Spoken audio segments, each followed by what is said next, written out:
तो दोस्तों पिछले कुछ समय से भारत के अंदर एक डिबेट चल रही है कि भारत की फॉरेन पॉलिसी जो कि इस समय काफी मजबूत बताई जाती है वो मालदीव के मामले में फिसड्डी साबित हो रही है। लेकिन दोस्तों इसके पीछे कुछ कारण है और वो कारण आज मैं आपके सामने एक्सप्लोर करने जा रहा हूं। आपको मैं शुरुआत में ही बता दूं कि मालदीव ने लगभग अपनी 7 पुश्तें चाइना को बेच दी है एक मुश्त। जी हाँ, ये गवर्नमेंट ही ऐसी आई है मालदीव के अंदर इस समय जो कि चाइनीज ही है, चाइना के इन्फ्लुएंस में है ऐसा मत कहिए, ये गवर्नमेंट चाइना की ही है ऐसा मान लीजिए। इस वजह से भारत किसी भी तरह का कोई भी प्रलोभन दे दे, किसी भी तरह की कोई चाल चल दे, ये भारत के अगेंस्ट ही काम करने वाले हैं। क्योंकि मैं आपको शुरुआत में ही बता दूं कि मालदीव के पास टोटल 187 आइलैंड्स है, 187 आइलैंड्स।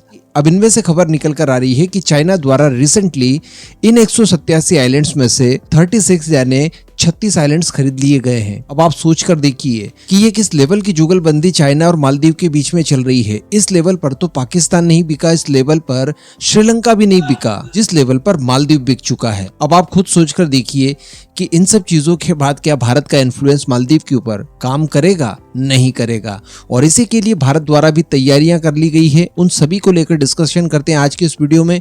आप बस खंडवा डिफेंस फैक्ट को सब्सक्राइब जरूर कर दीजिएगा। तो देखिए, मैंने आपको 3 दिन पहले एक वीडियो बनाकर दिया था और उसमें हम लोगों ने ये डिस्कस किया था कि मोहम्मद मोइज़ू जब चाइना के विजिट पर गया था उस दौरान कई सारी सीक्रेट डील्स चाइना और मालदीव के बीच में कंडक्ट होती है, जिनको लेकर ज्यादा कुछ खुलासे अभी तक नहीं किए गए हैं। और हम लोग सभी जानते ही हैं कि चाइना द्वारा इस तरह के MOUs अक्सर साइन करवा लिए जाते हैं जिनके बारे में जानकारी पब्लिक डोमेन में नहीं दी जाती।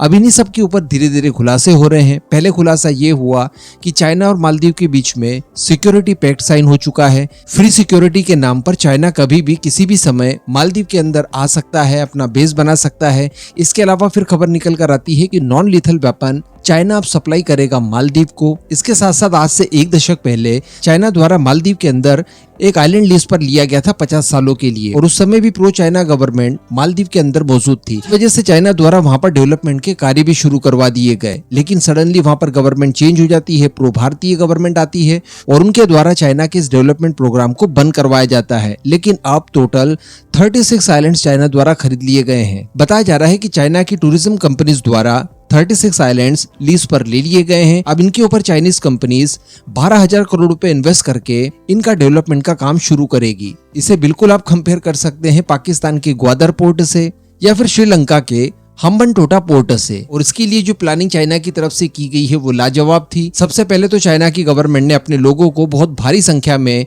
मालदीव भेजा, टूरिस्ट बनाकर वहां के लोगों को कॉन्फिडेंस पे लिया कि देखिए चाइना हमारे यहाँ टूरिस्ट भेज रहा है बड़ी संख्या में। उसके बाद ये सारी चीजें कर ली। अब चाइना की कंपनियां आगे करेंगी ये कि भारी भरकम निवेश करके इनको डेवलप कर देगी और उसके बाद ऐसी परिस्थितियां जनरेट कर देगी कि मालदीव को इन सब इन्वेस्टमेंट के बाद किसी तरह का कोई भी प्रॉफिट नहीं होगा। जैसा कि श्रीलंका के हम लोगों ने एक एयरपोर्ट का मामला भी देखा। वो एयरपोर्ट चाइना द्वारा डेवलप तो करवा दिया गया लेकिन उससे इतनी भी अर्निंग श्रीलंका को नहीं हो रही है कि उसके बिजली के बिल पे कर दिए जाएं। तो ऐसा ही यहाँ पर भी होना है। उसके बाद धीरे धीरे मालदीव कर्ज के जाल में पूरी तरह से फंस जाएगा और फाइनली चाइना इन्हें लंबे समय के लिए, जिसमें 99 साल संभवतः हो सकते हैं, इन 36 के 36 आइलैंड्स को अपने नाम करवा लेगा। तो कहने का मतलब काफी लंबे समय तक, इवन दशकों तक भारत को चाइना नाम की प्रॉब्लम फेस करनी पड़ सकती है मालदीव के अंदर। इसी वजह से हम लोगों ने देखा कि INS जटायु का काम काफी तेजी से किया गया। जटायु के अलावा भी 2 अन्य अड्डे लक्षद्वीप के इन्हीं आइलैंड्स के ऊपर तैयार करवाए जा रहे हैं।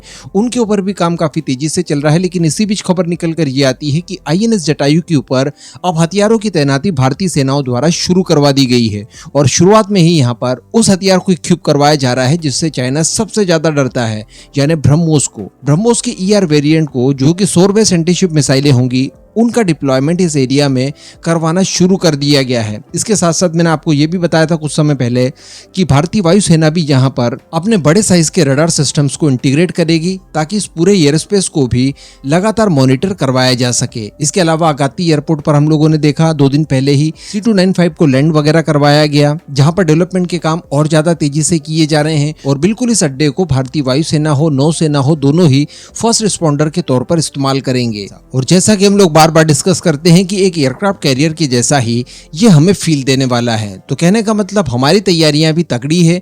लेकिन अगर मालदीव की बात की जाए तो भाई 7 पुश्तें उसकी बिक चुकी है। मुझे नहीं लगता यहाँ से वापस अब यू टर्न लेने का कोई भी अवसर मालदीव के पास बचा है।